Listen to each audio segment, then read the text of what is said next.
Hello, everyone. Thank you so much for attending this event, sponsored by the Oxford Interfaith Forum. My name is Delvin Case. I'm a senior fellow, and I want to welcome you to what is going to be a fantastic presentation. If this is your first time joining us today, well, welcome. The Oxford Interfaith Forum is a global interfaith learning community that offers a signature thematic international interfaith reading groups and presentations. We facilitate collaboration between academia, professionals, and policymakers across the world by exploring various academic disciplines in interfaith context with interdisciplinary lenses. Our purpose is to make interfaith cooperation a vital part of education and ultimately a positive force in our society. Today, we are really excited to welcome Dr. Diana Matut to give our presentation, By the Rivers of Babylon, the Shared Melodies of Jewish and Christian Early Modern Cultures. Dr. Diana Matut teaches Jewish studies, Yiddish, and Jewish music at the University Halle-Wittenberg in Germany and the Oxford Center for Hebrew and Jewish Studies in the UK. In 1999, she earned her diploma in Hebrew and Jewish Studies from Oxford, followed in 2001 by the MA in Yiddish Studies from SAOS in London. The same year brought her to the Advanced Seminar for Yiddish Studies at the Jewish Theological Seminary in New York, which was taught exclusively in Yiddish. She was the Joseph Kraman Memorial Fellow in East European Jewish Arts, Music, and Theater at YIVO in New York, and the visiting fellow at the Oxford Center for Hebrew and Jewish Studies twice.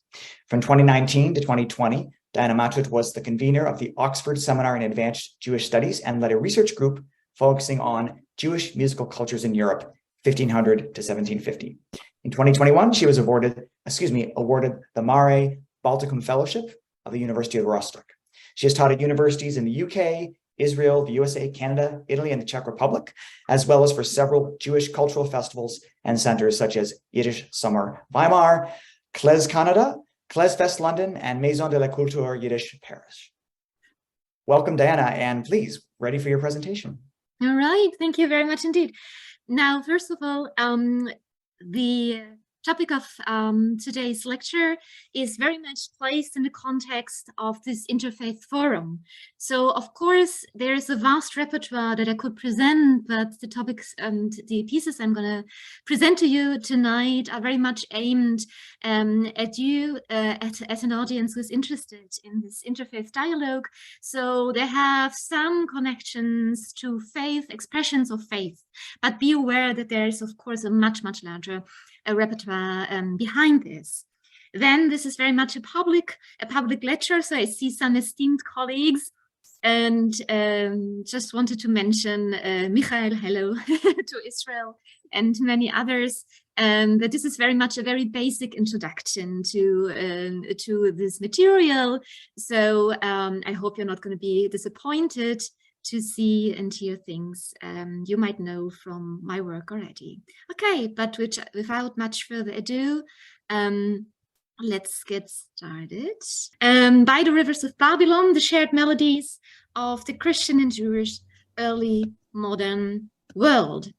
Now, what are we talking about? We are talking about a sphere, a cultural sphere that we call Ashkenaz. Now, you might know that the Jewish world has many, many cultural centers or cultural spheres. You might have heard about Sfarad or the Mizrahi sphere, and Ashkenaz is one of those. And Ashkenaz, in essence, has its heartland in the German-speaking lands of the medieval period, and then Ashkenaz develops, expands by migration. So Ashkenazim settling in the medieval German-speaking lands migrate to Eastern Europe, migrate to Italy, and so the Ashkenazic realm or Ashkenazic world expands. Why is that important? Because the Ashkenazim developed their own language, which we call Yiddish. And with migration Yiddish also ventures into Eastern Europe. It comes back to northern Italy, to Rome and other places.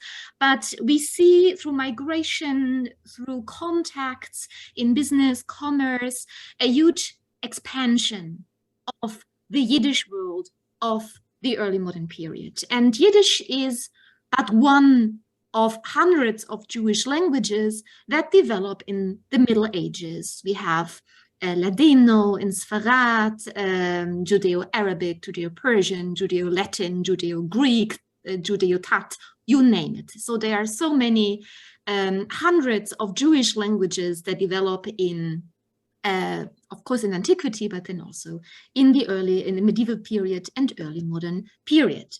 So this is but one language out of many, many Jewish languages of the time, Yiddish, always written in Hebrew characters. And the period we are going to focus on mainly today is the time between 1500 and 1750. Although it needs to be said that Yiddish singing, or singing in Yiddish, of course, starts much earlier. It starts in the medieval period. But then it finds its high time, of course, in the early modern period. So the songs are written either in this Western Yiddish, this Western branch of the Yiddish language, or they are bilingual in Hebrew and Yiddish. And I'm sure you all know bilingual songs as well. Often we find them to be, for instance, Latin and English, or Latin and German, and so on. The same happens here. Hebrew and Yiddish bilingual songs are also very, very common. Now, the main medium, of course, at the time is the print. And you see a box here of little booklets. So this box is to be found in the Bodleian Library in Oxford, and it contains Yiddish, Western Yiddish songs exclusively. And you see these are little pamphlets. And this is quite typical. This is the typical medium for publishing Western Yiddish songs. You see them here. You have one song, two songs, a maximum of 5 songs in prints in these little booklets. But of course, we also still have manuscripts, and Jewish musical culture at the time, or music cultures at the time, are still and predominantly oral. So we can safely assume that the majority of songs, of texts, of music making, Jewish music making of the time, is simply completely lost to us, because we can only see through the medium of these little prints like the tip of the iceberg, so to say. And whenever we study song manuscripts, Yiddish song manuscripts, we just realize that there must have been a vast, vast sea of Yiddish songs at the time that we simply don't know anymore. So this is the background, so to say, that you need to know about. Yes, so today we're focusing on these early modern Yiddish songs and their relations to Christian or secular, co-territorial music making. Now, songs, I told you before, are mainly transmitted in prints. So we have small booklets or we have pamphlets. And what you see here is an amazing, beautiful woodcut. But the singers here, this is a Christian woodcut. It's also, allusions to, you see a monk on the left-hand side. Don't be surprised. I show you this because you see that the singers have something in their hand. And what they're holding in their hand is a song. It's Das Gesang vom Schlemmer. So it's a song about a gluttonous person who just likes to stuff himself and overeat and overindulge. And this song was actually also transcribed into Yiddish letters, into Hebrew letters. So this song we know from the Christian world or the secular world, but we also know it from the Yiddish speaking world of the time. So we know Jews around the 1600s knew this very song that we see here in this presented on this woodcut. Now, what's interesting is that we have no musical notations for Yiddish songs up until the year 1727. This is the first time that Yiddish songs were actually printed together with their melodies in the second part of a very famous book called Simchas HaNefesh, Joy of the Soul. So the first part was a book on morals and behaviors in prose form, and then we have the second part that conveys the same moral ideas, but in verse form, in song form. And there we have the first print of Yiddish notations. I tell you how we can reconstruct the melodies for Yiddish songs in a second. And we have no sources for polyphony from the Ashkenazic world. And the emphasis is really still in this world very, very much on the nigun, on the melody. The interest of Yiddish-speaking women and men and girls in books and songs from the Christian world or from the secular world did not go unnoticed by Jewish authorities. And Jewish authorities were often suspicious and interested in what their what the members of the community actually read. And here we see a printer/scribe with the name of Gumprecht Levi. Now, Ephraim Bar Yehuda Gumprecht Levi published a song, and his song was about the story of Esther, a Nile after the Megillah, published in Amsterdam. And he was not amused by the tendency of his co-religionists, his Jewish co-religionists, in indulging in a secular or Christian material. So what does he say? Since I saw many boys and girls running to buy books in Latin script, he calls them Galches Bücher. So Galches is the Latin script usage. And then they came to me to have these books copied or transcribed, he says that ausschreiben, in order to be able to spend their time with this dirt. I considered and thought that I wanted to give these young people a gift. And this gift is his new song about the story of Esther. And you see here, we find a scribe who is not happy about members of his community, and especially boys and girls, so unmarried people, to engage with this song and text material. And we have another lamentation. This lamentation comes from David Menachem HaKohen, printed in Amsterdam 1644. And David Menachem says that the daughters find it tiresome to read. They prefer to listen to string instruments.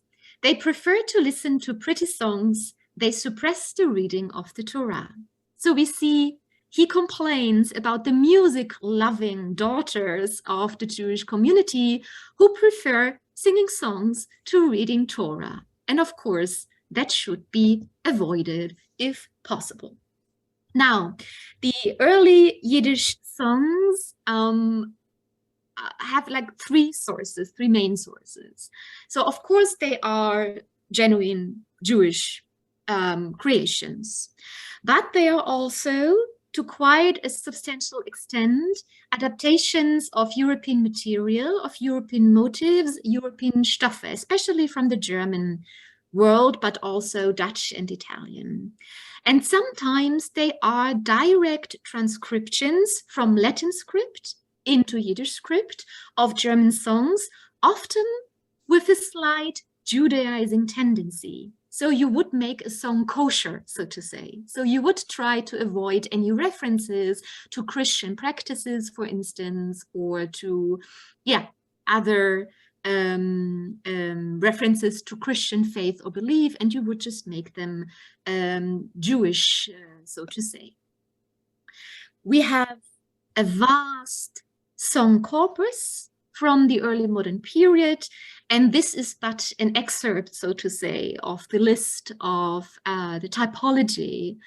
There are the ballads, which is a huge repertoire, the historical songs, political songs, songs for holidays and celebrations of the life cycle, lamentations, Torah songs, then songs about all sorts of disasters, inflictions, riddle songs, mocking songs, you name it. The list is endless. But just that you know, we have a huge, huge repertoire at hand.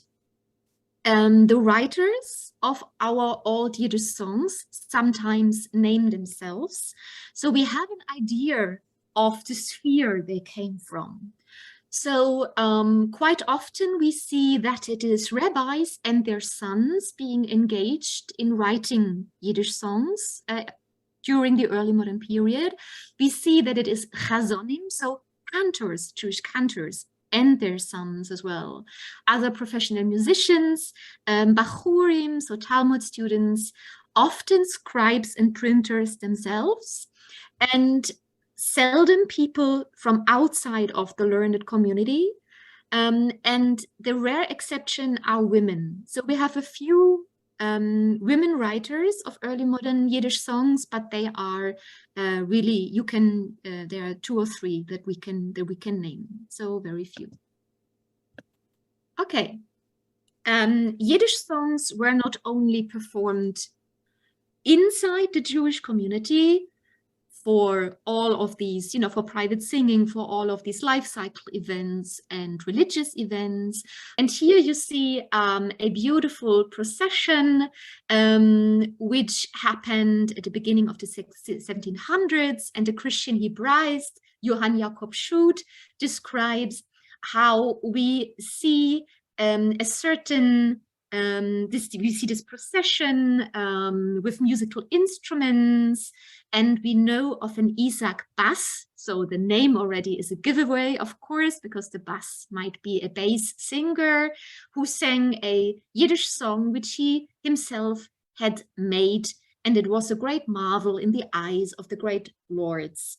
Bass is this Isaac called because he sings the bass and he is a good bass singer. So we see Yiddish songs also entered the non-private sphere. They were used by the Jewish community to honor their liege lords, their sovereigns in large processions. And these processions happened in Frankfurt, they happened in Prague and in other places. So the Yiddish song enters the public sphere, the public space as well.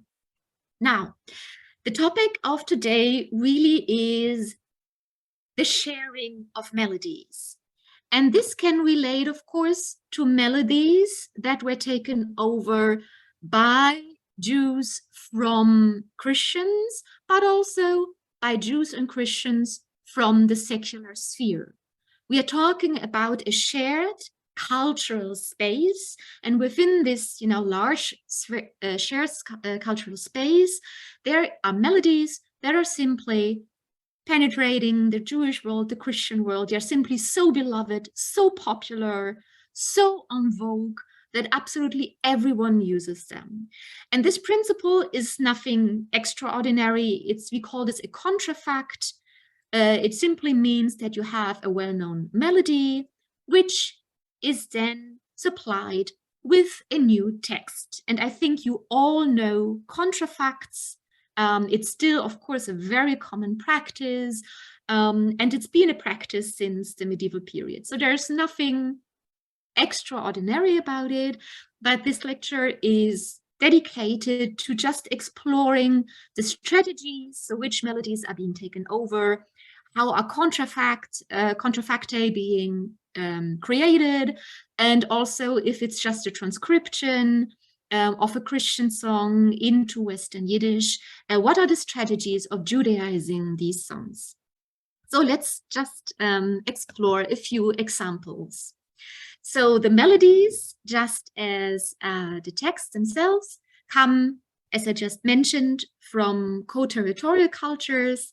Yiddish songs are also being written to melodies that come from the liturgical or semi-liturgical repertoires, and there can also be new compositions. But we focus on melodies that Christians and Jews shared, or secular people shared.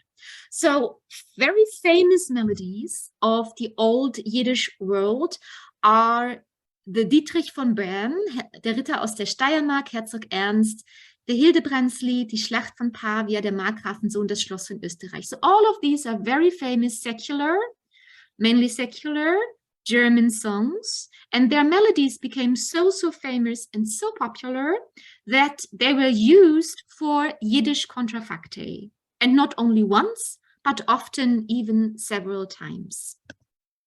Here you see a nice example. So what you see here is the Zemirot Vetushbechot in Basel, printed in Basel in 1599. Now what you see here is the indication of the melody. And here it says, Benign Dietrich von Bern. So Benign, Benigun means in the melody or with the melody of. So we see our author, the author of this song, or maybe even the publisher, intended that the following song should be sang to this very well-known German melody. And you see the song is bilingual, it's Hebrew and Yiddish. And this is a very, very nice topic, because this is about a fight. It's a vikuach in Hebrew. It's a fight of two principles. And here we have the principle of wine and water fighting with each other. So wine and water are using biblical references to engage in this dialogue or in this fight. So the wine keeps telling the water, well, you know, you killed everyone on earth, and the water keeps telling the wine, well, thanks to you, Lot got drunk and had intercourse with his daughters, and it led to all sorts of disasters. So they are throwing biblical stories at each other in order to accuse each other. So this is what this song is about. And you can sing it to the melody of Dietrich von Bern. So then you would sing it like, Ihr Leid, ich ruf zu euch, meins der Seelen Reich. So this is how you would start this song, and you could sing it Shabbat and in other, of course, other moments as well. This is another example. So this is just to like really present how this works, the contrafact works. So this is a very famous manuscript. It's called the Oldendorf manuscript. So Oldendorf was a scribe, a sofer, a religious scribe. And these scribes, you remember from our example from before, were often the ones tasked with the transferal of German song material into the Yiddish-speaking world. So he was one of those who was probably well acquainted with German song culture of his time, and then also provided us with this beautiful collection. So it was finished in 1516, and you can download it from the Frankfurt University Library free in their digitization project. Now what you see here, again, Hebrew and Yiddish, this is a Shabbat song. And here again, we see the indication of the melody. This is about the author, let's skip that. And here we see this indication, Benign Herzog Ernst. So in the melody of the Herzog Ernst. And again, if you wanted to, you could make this a beautiful contrafact and simply sing it. Seitenspiel und allen Durst, die König David nie gewusst, and so on. So it works beautifully. You can just adapt the Yiddish text, of course, to the Herzog Ernst melody. No problem at all. Okay, good. This was the first part, to just introduce to you how this like Yiddish contrafactura works. Now, this is another principle I want to present to you. Now we have a moment where we see the takeover, the transcription of songs from the German-speaking world into Yiddish with a Judaizing process, with a process of making the text acceptable for a Jewish audience. So this is like a slight Judaizing process we see here. So this is a very famous ballad. This is really about, the Night of Steiermark. Here in the print from Nuremberg, 1515. This song has come down to us in two Yiddish versions from the early modern period, two adaptations. So the first one really comes from the time around 1600 and in manuscript form, to be found in the Bodleian Library. You see the shelf mark written here. But then we also have a print of this song, a later print, which comes from Prague, 1650. So not too far removed in time, but still another adaptation, so to say. And on the left-hand side, you see the text of the original Steiermark ballad in Yiddish, or song in Yiddish in my English translation. And there, for instance, we see that it says, he's listening to Mass every day. Now, in our two Yiddish versions, we find two alterations of this text to make it acceptable for a Jewish audience. So our Wallich manuscript says he is saying his prayers every day, while the print from Prague says he is listening to God's word every single day. So we see the same vein, but two different Judaizing processes of the same text.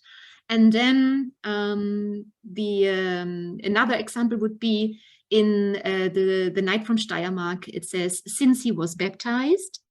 And in our Yiddish texts, it says, since he was conceived and since he began his life.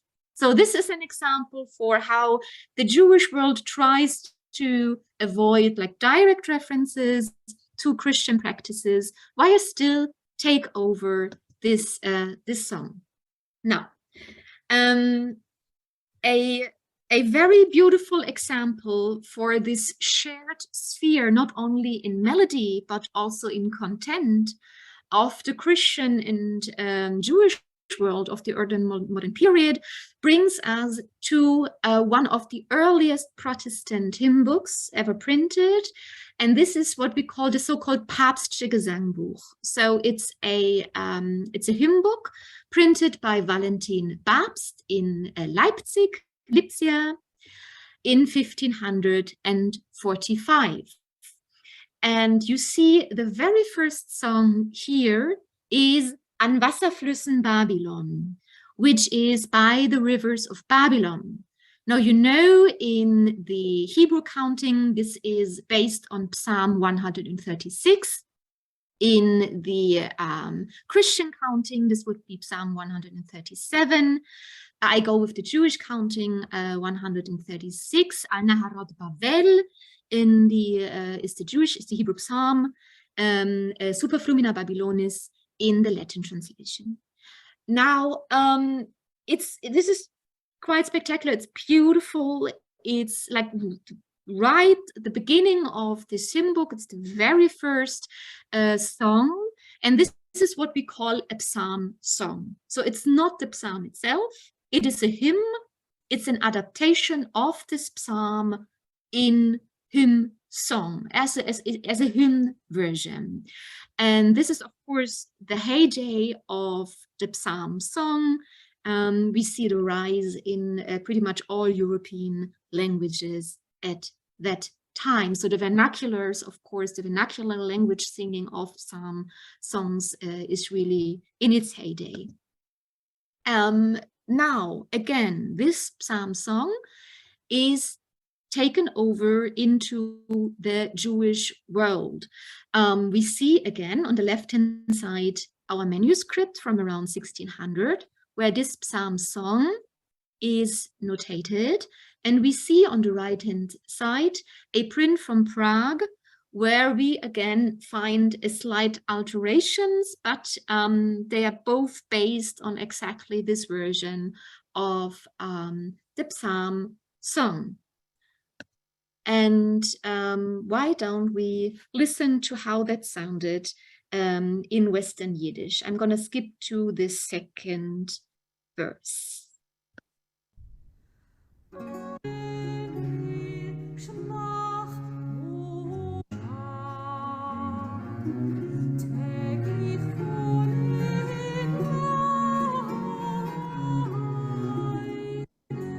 Second verse.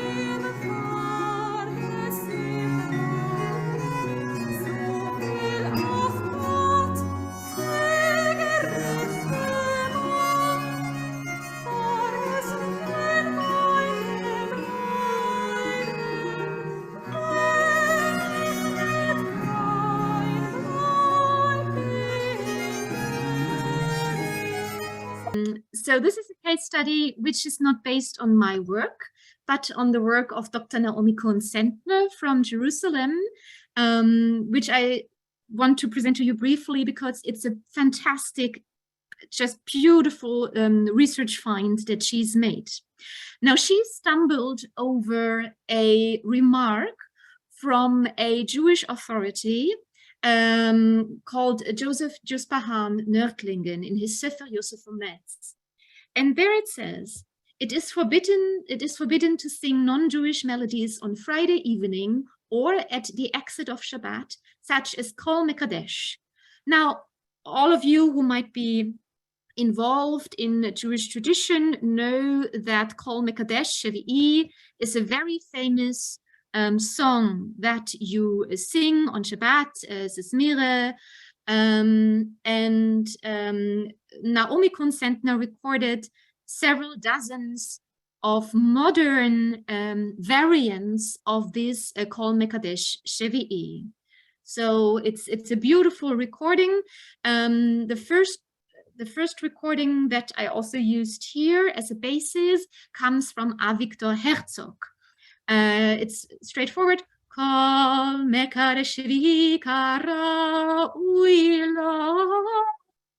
So that's it's a beautiful rendering. You can listen to it on her wonderful website.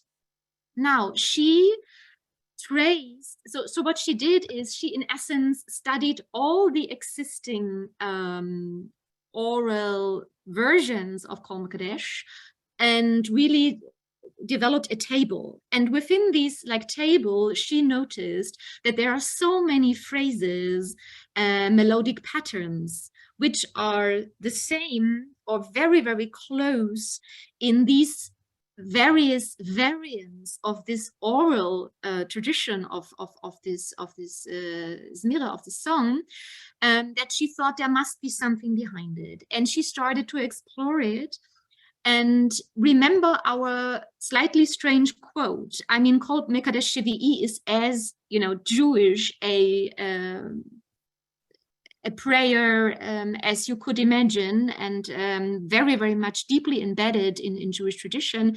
So why would you say that there is a non-Jewish melody associated exactly with this one Zmire?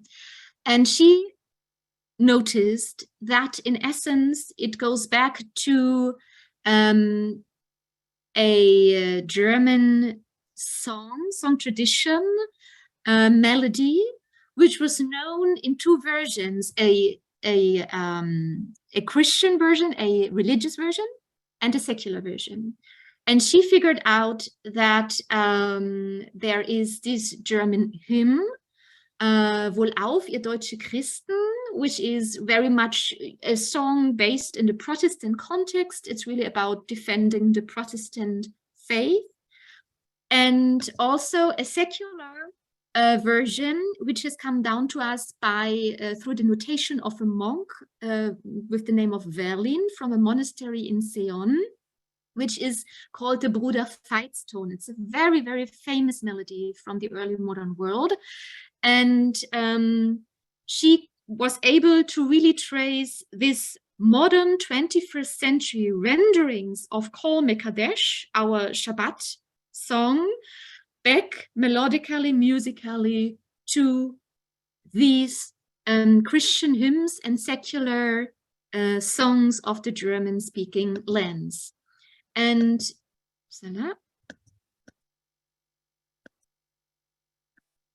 what I did, oh, sorry. And so I combined the two in a recording.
And so on and so forth.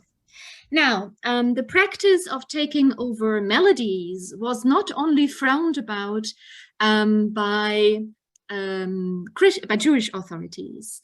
It was also sometimes viewed with suspicion by Christian authorities.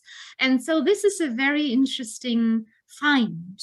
This is an edict which was published in 1697. And it bears the title Bei Juden Hochzeiten, which translates as during the weddings of Jews. And what do we read there? So by God's grace, Georg Friedrich, the Margrave of Brandenburg. After we have heard with particular disapproval that Jews who are under our protection do not only play the violin in public on the streets during their weddings, but also during the throwing of wheat. And when they go to the chuppah, so to the wedding canopy, they sing a Jewish song which has the melody of our Easter song, Christ is risen, and they even let them dance to it. So here we have Christian authorities being very, very upset about Jews using this Christian Easter song. Now, in many Christian traditions, this goes, of course, back to a much older Latin tradition, and there you can sing it, of course, in a very solemn manner. Christ ist erstanden von der Matte alle. So that's how it starts. Very famous, but of course you can make a dance of it. It's really a matter of interpretation, what you do with it. It can be a solemn hymn, or it can be a dance-like song, and then you can play it for a wedding. It really works. So I think this is a fantastic example for, really a clash in terms of emotions connected to certain melodies and certain songs, because they're, have a highly specific moment in the Christian year cycle and calendar, and so it's a very sensitive point to use this melody. Now, why were contrafacta such an important means, and why were they used pretty much between all faiths and denominations in the early modern period? Well, sometimes it was simply a very conscious choice to use them, but sometimes it was simply done out of necessity. So in an age where, few people could read sheet music and could read notation, to rely on the melody of a well-known song is, of course, a perfect strategy, because you can immediately perform a song. If you have an indication of a melody, you can immediately say, okay, I can sing and perform this song. It's very simple. It helps your memory, it helps recognition, but it can also increase humor and parody. So let's say if you have a melody with a song that, or a song that is known with a certain melody, and the song might, for instance, be either a very sad one or pious one or solemn one, and then you make a contrafact out of it that conveys a very different message. This usage of a melody from a solemn song can then, create humor and satire. So the melody itself can be a means of creating humor and parody. And I was told I should leave some room for questions, so I left so much material out. But I want to finish with one early modern Yiddish song, which opens our view much broader, away from only the German-speaking realm, also to like the wider European context, as to many of the songs I presented to you anyway, but there it's not quite as obvious from the beginnings. So I don't know if someone of you knows counting songs or number songs. Many traditions, European traditions, have them. They are often used to convey basic principles of faith, of living together. Counting songs are very important teaching tools, you could say. So if we look at the semi-religious sphere, then we quickly encounter a very famous song, Echad Mi Yodea. And Echot Meodea is a song that's sung at the Passover, Pesach Seder. It's one of 3 or 4 songs that are usually sung at the very end to finish the very ceremonial celebration of the Exodus from Egypt. So it's usually like the culmination of the entire evening. So it is a counting song. So it really says Aleph, Beis, Gimel, 1, 2, 3, you know, and conveys basic principles of faith while doing so. And it's a cumulative song. So it means it gets longer and longer because you then sing, you know, all the numbers all the time. So you have established what is 1, what is 2, what is 3, and then it becomes cumulative. So you sing 1, 2, 3 all in one go. So that's quite a feast usually, and quite a big hello and hooray at the end of the Seder evening. Now, I won't start in Ashkenaz this time, but just to open up our view to the tremendous European dimension, or let's say just pan-world dimension of the song in essence nowadays, but even in the early modern period. So I'm not going to start in Ashkenaz. I'm just briefly going to start in Sfarad, where we have the Jews of the Mediterranean, of a world where Ladino was the main language. So let's just quickly listen to a very short presentation of Echad Miodea from the Sephardic world in Ladino.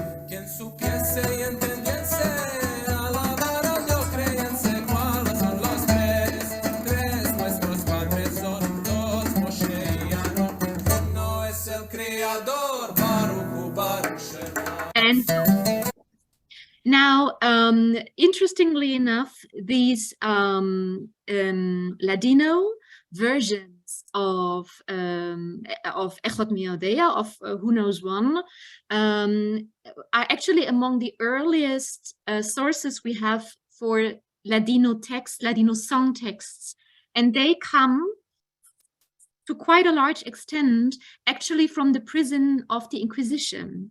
So we have them not in songbooks or song prints, but among the inquisitorial documents, because when Jews were asked to sing songs, to present their faith and so on, they, the inquisitors notated these Sephardic Ladino Echad Miodea variants. And there is a wonderful article about this by Ora Rodrigo Schwarzwald, the Ladino versions of Quien Sapiense.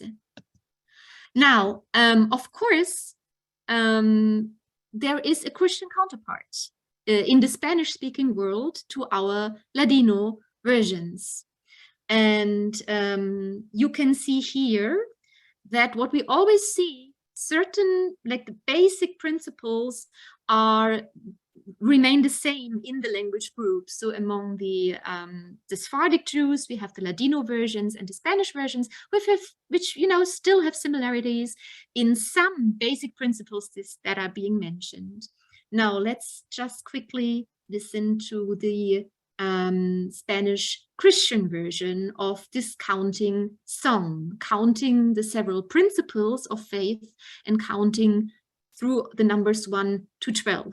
And that's also interesting. In the Christian world, we see 12 as the holy number, you know, because of the disciples and so on. So 12 in the Christian world, of course, is an important number. So the Christian counting songs often go to 1 to 12. The Yiddish counting songs, Sephardic counting songs, often from 1 to 13.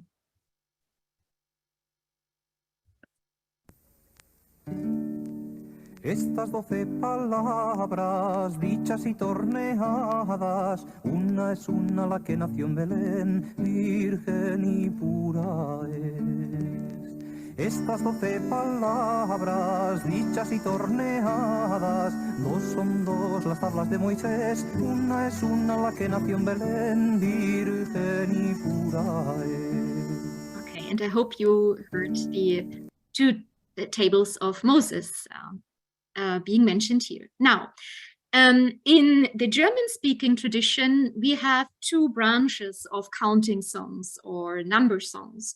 One is a secular tradition. So we have the secular tradition of counting songs, like this one, which just tells about the green hazel bush. And it just says, you know, one is one and has always been one and will always be one. And what is the two? So the two is the day and the night, and so on and so forth. So this is the secular tradition of the counting songs or number songs. However, there is also a religious tradition of German counting songs or number songs, as in this one, which is called the 12 Holy Numbers. And if you look at it closely, also the wording of the song is very important to us and for what's going to follow in the Yiddish version that I'm going to present you in a bit. So if you look at this, you see that at the end of the German version, you have so we have the two tablets of Moses, Moshe again being mentioned. One and one is the Lord God, der da lebt und der da schwebt im Himmel und auf Erden. He who lives and he who hovers in heaven and hovers in heaven and on earth. So this wording is very, very important. And you see here, of course, this is a Christian number or counting song. So this really goes through, you know, Christian principles and Christian basic beliefs. Now, let us take a look at the Yiddish version. Now, the Western Yiddish version of this counting songs, this is a version from the Amsterdam Haggadah of 1695. We see in the wording, again, we have God, we have the tablets of the law, we have the fathers, but then you'll hear, when you're going to hear it in a second, always the wording is also der da lebt und der da schwebt in dem Himmel und auf der Erde. So he who, exactly like in the German counting song, he who lives and he who hovers in heaven and on earth. So let's listen to the Yiddish version of our counting song, closely connected with the German counting song, just as, you know, the Sephardic Ladino counting songs have a relation with the Spanish counting or number songs.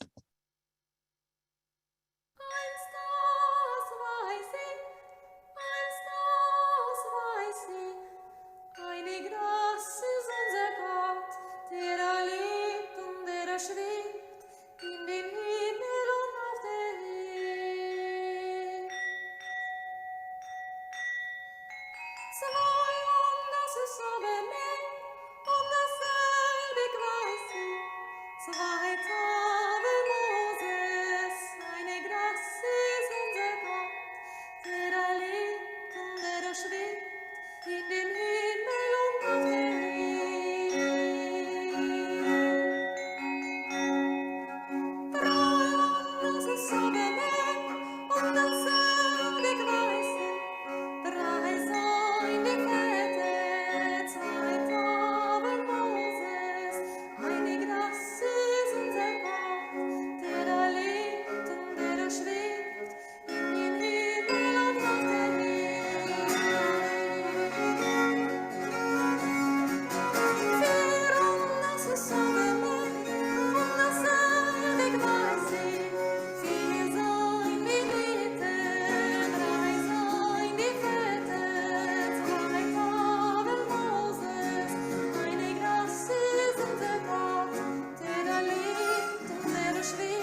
Thank you so much, Dr. Matut, for a wonderful presentation. I'm fear we don't have time for questions, but I want to thank you so much for sharing this wonderful music and this perspective on this fascinating phenomenon.